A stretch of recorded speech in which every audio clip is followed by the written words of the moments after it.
Que se passe-t-il au sommet de l'État au Japon? Le Premier ministre a annoncé sa démission alors qu'il était en poste depuis seulement un an. Or, cette annonce est à recevoir dans un contexte de fragilité politique. Nous en parlons avec vous, Alexis Breguer. Vous êtes notre correspondant à Tokyo. Pourquoi tout d'abord cette démission si rapidement?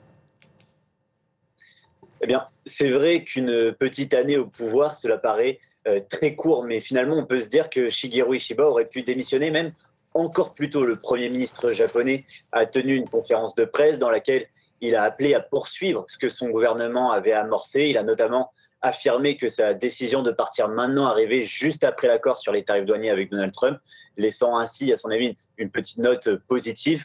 Et il y a quelques jours, le Premier ministre japonais avait pourtant encore rappelé son envie de se maintenir au pouvoir, mais la pression de son parti, le Parti libéral-démocrate, le PLD, n'a cessé de s'intensifier ces derniers mois.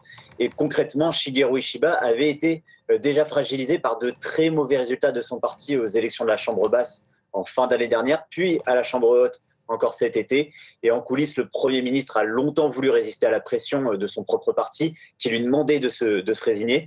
Mais cette semaine, plusieurs hauts responsables du PLD ont présenté leur démission, affaiblissant ainsi un peu plus la position de Shigeru Ishiba. Il devient ainsi le troisième Premier ministre japonais en près de 5 ans à être poussé vers la sortie par son propre camp, le PLD. Le PLD, Alexis, fait face à une défiance de plus en plus grande de la part des électeurs. Que lui reproche-t-il?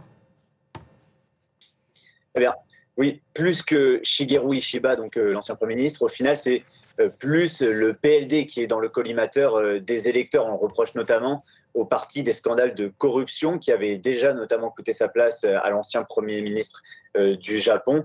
Et ce qui est un peu paradoxal finalement dans cette démission aujourd'hui, c'est que justement la cote de popularité du Premier ministre Shigeru Ishiba a énormément remonté ces derniers mois avec un rebond de 17 points qui le mettait aujourd'hui à 39% d'opinion favorable. Alors en plus des scandales de corruption, il y a aussi une certaine lassitude chez les Japonais car le PLD c'est un peu le champion des élections ici. Ce parti de droite domine la vie politique presque sans interruption, on est au compte depuis les années 50 et c'est un peu le dilemme finalement qu'affronte la société japonaise aujourd'hui parce que beaucoup veulent sanctionner le PLD mais en même temps les autres partis d'opposition ont eu peu de fois accès au pouvoir et dans les faits donc le nouveau Premier ministre sera encore une fois sans doute un autre membre du PLD. D'après les médias japonais, les prochaines élections devraient se tenir avant début octobre. Shigeru Ishiba a d'ores et déjà annoncé que lui ne serait pas candidat à sa réélection. Je vous remercie beaucoup, Alexis. À Chicago.